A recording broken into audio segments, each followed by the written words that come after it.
Assalamualaikum warahmatullahi wabarakatuh. Apa kabar anak-anak soleh dan soleha kelas 5? Semoga kita semua selalu dilindungi dan diridhoi oleh Allah Subhanahu wa taala.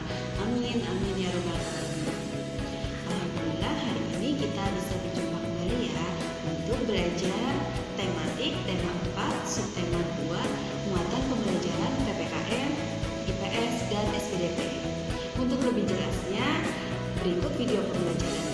Mari kita simak sama-sama. PPKN. Kita akan belajar tanggung jawab di lingkungan masyarakat dan tanggung jawab di lingkungan sekolah. Pada pembelajaran sebelumnya, kita sudah belajar tentang hak, kewajiban, dan tanggung jawab. Tetapi perlu kita ketahui lagi ya bahwa tanggung jawab sendiri itu adalah kesadaran manusia terhadap tingkah laku perbuatan baik yang disengaja maupun yang tidak disengaja. Pada dasarnya manusia adalah makhluk yang bertanggung jawab. Manusia tidak dapat hidup sendiri tanpa bantuan orang lain. Hal ini sesuai dengan kedudukannya sebagai makhluk sosial. Karena kebutuhannya terhadap orang lain, maka perlu adanya komunikasi. Jalinan komunikasi inilah yang akan membantu berlangsungnya kehidupan dalam bermasyarakat. Beberapa tanggung jawab sebagai anggota masyarakat. Pertama, saling menghormati sesama warga. Kedua, menolong tetangga yang membutuhkan bantuan.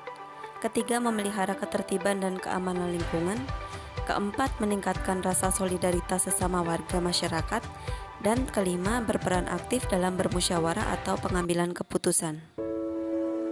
Pengambilan keputusan biasanya dilakukan melalui musyawarah untuk mencapai mufakat. Namun, jika mufakat dalam musyawarah itu tidak tercapai, maka dapat dilakukan dengan cara pengambilan suara atau voting. Selain kita memiliki peran dan tanggung jawab di lingkungan masyarakat, kita pun perlu memiliki peran dan tanggung jawab dalam lingkungan sekolah. Sebagai warga sekolah, tentu kita menginginkan agar lingkungan sekolah dalam keadaan yang aman dan nyaman. Berikut ini beberapa contoh tanggung jawab siswa ketika di sekolah. Yang pertama, belajar dengan rajin dan tekun. Yang kedua, mengerjakan tugas-tugas sekolah. Ketiga, melaksanakan tata tertib sekolah. Keempat, menjaga kebersihan dan lingkungan sekolah. Kelima, pemilihan ketua kelas.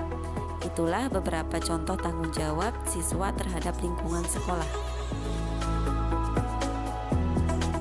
Properti tari, tata rias, dan busana pada tari. Pada pembelajaran sebelumnya, kita telah membahas tentang properti tari. Properti tari sendiri adalah salah satu pelengkap dalam seni tari. Penggunaan properti juga disesuaikan dengan tema yang dibawakan.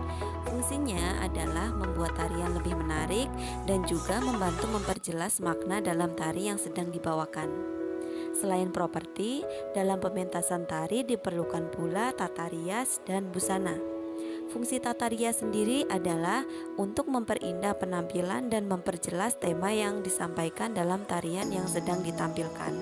Sedangkan busana juga disesuaikan dengan tema tarian tersebut. Biasanya busana yang dikenakan berwarna-warni, bahkan terlihat mencolok.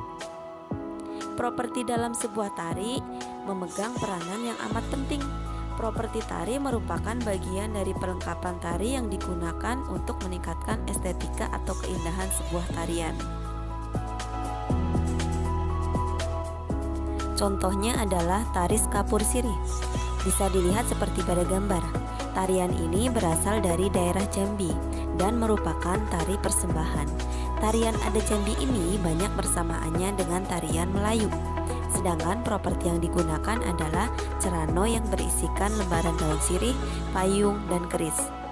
Untuk busananya adalah baju kurung atau baju adat Jambi. Sedangkan iringan musiknya adalah langgan Melayu dengan alat musik yang terdiri dari biola, gambus, akordion, rebana, gong, dan gendang.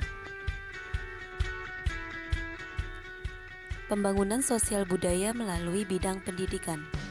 Upaya pembangunan sosial budaya dapat dilakukan melalui bidang pendidikan, baik pendidikan formal, pendidikan non-formal, dan pendidikan informal. Melalui bidang pendidikan akan tercapai kesejahteraan masyarakat.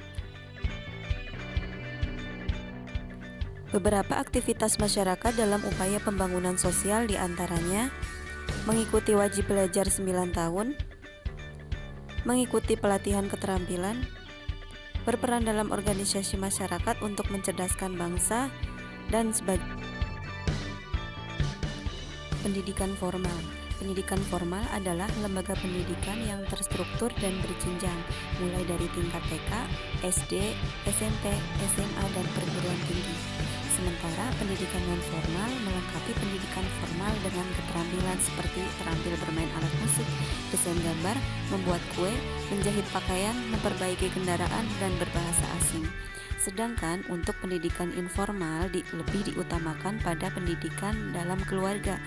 Tujuannya agar dapat memperbaiki perilaku dan memaksimalkan tumbuh kembang seorang anak dan anggota keluarga lainnya.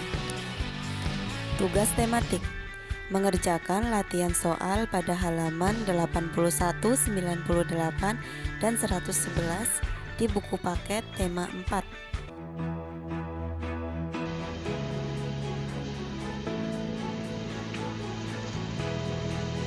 Demikian video pembelajaran yang dapat Ibu sampaikan hari ini. Semoga bisa dipahami ya dan bermanfaat bagi kita semua. Jangan lupa ya, tugas-tugas yang ada di video pembelajaran